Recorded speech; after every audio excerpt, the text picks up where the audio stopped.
নমস্কার বন্ধুরা, plants care nature YouTube চ্যানেলে আবার আপনাদেরকে স্বাগত জানাচ্ছি। আজকে ভিডিও প্রতিবেদনে যে বিষয়টা নিয়ে আলোচনা করা হবে, আমরা যারা ছাদ বাগান বা এমনি বাগান করি, তো বিভিন্ন যে পেরেনিয়াল যে বিভিন্ন যে ফুল গাছ আছে, যেগুলো বহুবর্ষজীবী বা অ্যানুয়াল প্লান্টস, সেরকম কিছু ফুল গাছ নিয়ে আলোচনা করব, যেগুলো কিন্তু আমরা খুব সহজেই আমাদের ছাদ বাগানে কিন্তু করতে পারি। এবং এরকম কিছু ফুল গাছ নিয়ে কিন্তু আমরা আলোচনা করব আজকে ভিডিও প্রতিবেদনের মাধ্যমে। হ্যাঁ বন্ধুরা, আপনারা প্লান্টস কেয়ার নেচার ইউটিউব চ্যানেলের সঙ্গে থাকুন এবং ভিডিওটা শেষ পর্যন্ত দেখতে থাকুন এবং চ্যানেলটাকে অবশ্যই কিন্তু সাবস্ক্রাইব করুন।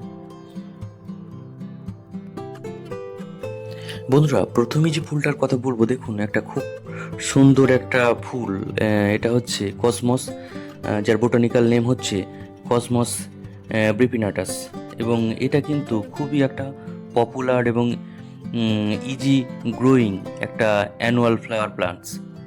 এবং এর যে ফুলটা অনেকটা ডেইজি ফুলের মতন দেখতে, এবং বিভিন্ন রঙের এটা ফুল হয়ে থাকে। সাধারণত সাদা, পিঙ্ক, ইয়েলো, রেড, অরেঞ্জ ইত্যাদি বিভিন্ন কিন্তু কালারের কিন্তু এটা হয়ে থাকে। আর এর ড্রপ ভ্যারাইটিও আছে, তবে ড্রপ ভ্যারাইটির থেকে যেটা লং ভ্যারাইটি তার কিন্তু ফুল কিন্তু বেশি হয় এবং তার ফুলের লাস্টিং অনেক বেশি হয়। এই ফুলটার জন্য কিন্তু ফুল সানলাইট প্রয়োজন, এবং বেস্ট ফ্লাওয়ারিংয়ের জন্য অবশ্যই কিন্তু এটাকে পুরোপুরি সূর্যালোকে রাখতে হবে।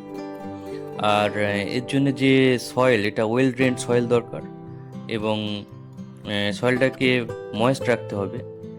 তবে বেশি পরিমাণে কিন্তু সগি করলে হবে না, বা ওয়াটার লক করলে কিন্তু হবে না।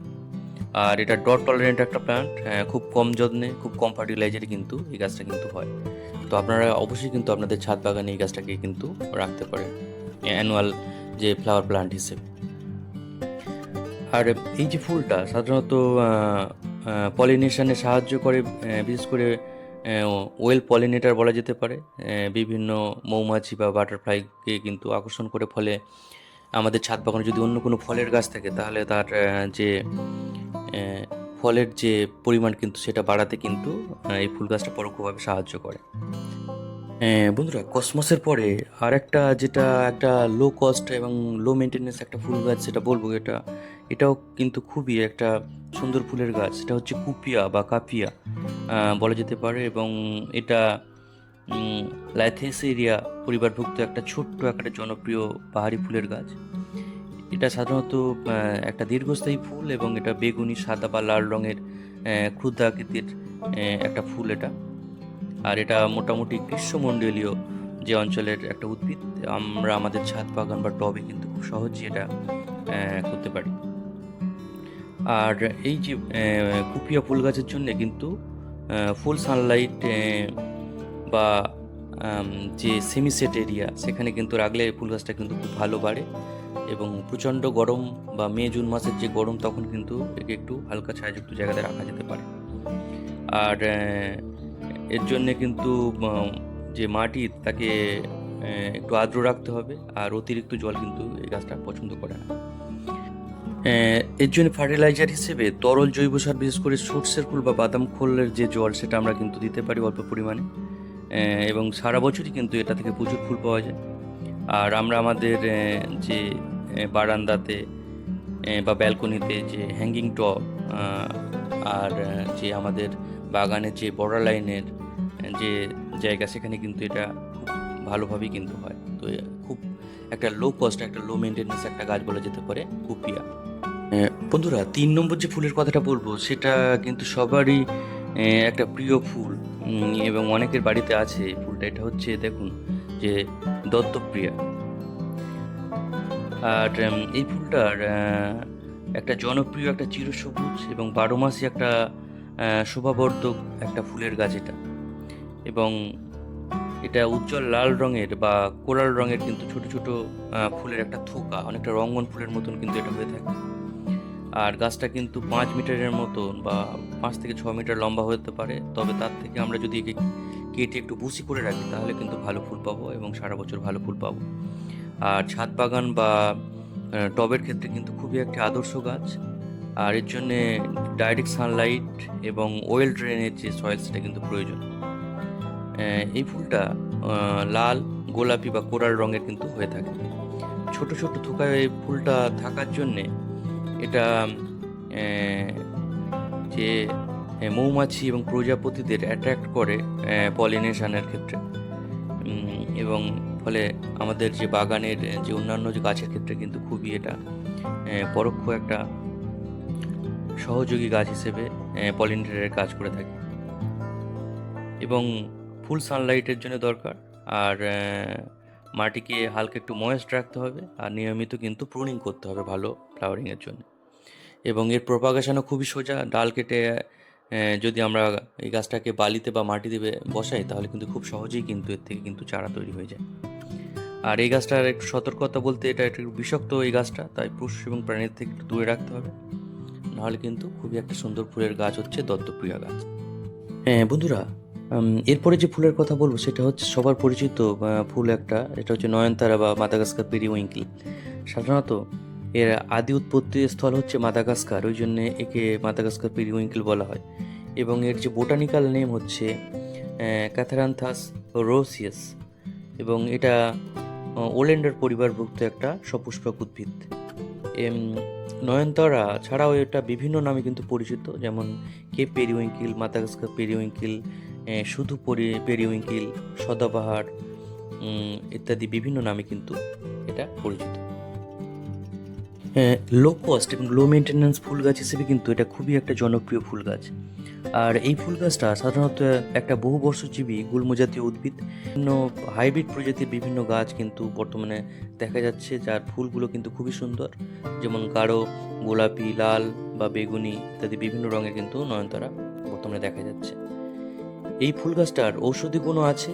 এর মধ্যে এর যে পাতা, ফুল বা ডালে কিন্তু বহু মূল্যবান রাসায়নিক উপাদান আছে, যার মধ্যে ভিনক্রিস্টিন এবং ভিল ব্লাস্টিং নামক যে উপক্ষরা আছে সেগুলো কিন্তু লিউকোমিয়া রোগেতে ব্যবহার করা হয়ে থাকে।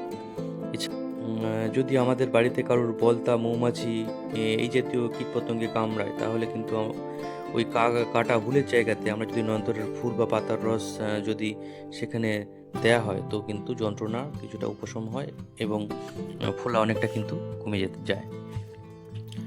আর এই গাছটা একটা লো মেনটেন্যান্স গাছ।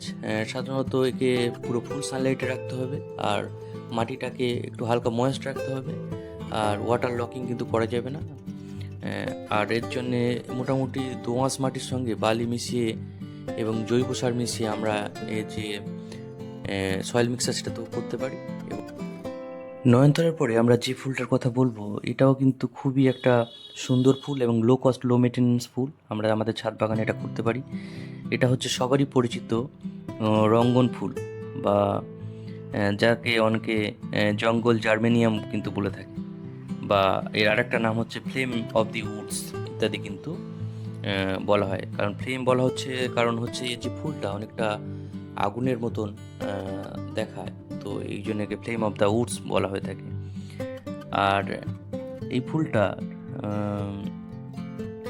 এটা রুবিয়াসি পরিবারভুক্ত একটা ফুল, এবং এর যে ভাইব্রেন্ট ক্লাস্টারে সাধারণত এর ফ্লাওয়ারগুলো হয়ে থাকে, এবং বিভিন্ন কালারের ফুল হয়, রেড,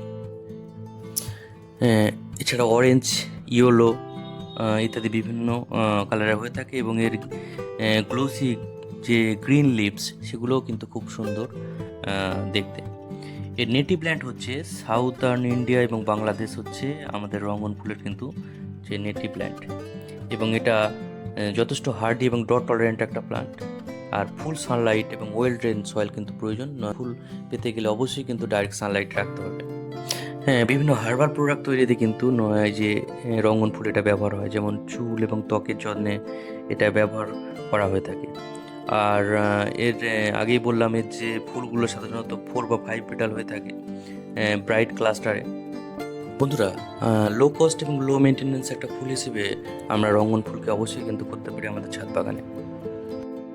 বন্ধুরা, এরপরে যে ফুলটার কথা বলবো সেটা হচ্ছে পিন হুইল ফ্লাওয়ার, বা আমাদের যে পরিচিত টগর ফুল। দেখুন, এটার কিন্তু বিভিন্ন ভ্যারাইটি কিন্তু আছে, এর হাইব্রিড ভ্যারাইটি আছে, এবং এর যে ড্রপ ভ্যারাইটি, হাইব্রিড ভ্যারাইটি এবং দেশি ভ্যারাইটি বিভিন্ন কিন্তু হয়ে থাকে। আর একে কাঠমালতী ফুল গাছও কিন্তু বলা হয়ে থাকে। এই যে ফুল গাছটা, এটা দক্ষিণ এশিয়া, দক্ষিণ পূর্ব এশিয়া এবং চীনের একটা খুবই পরিচিত একটা জনপ্রিয় ফুল। আর এর যে ক্রান্তীয় এই যে ফুল গাছটা কিন্তু একটা লো কস্ট লো মেনটেন্যান্স ফুল। একবার যদি আপনারা আপনাদের বাগানে নিয়ে আসেন তাহলে টগর ফুল কিন্তু সহজে কিন্তু মারা যায় না, এবং এর ডাল কেটে খুব সহজেই কিন্তু প্রপাগেশন করা যেতে পারে। আর এই যে গাছটা, এই গাছটা কিন্তু একটু ঝোপালো ধরনের করে রাখলে বা প্রুনিং করে করে যদি একটু ব্রাঞ্চেস বাড়ানো যায় তাহলে কিন্তু ভালো ফুল পাওয়া যায়।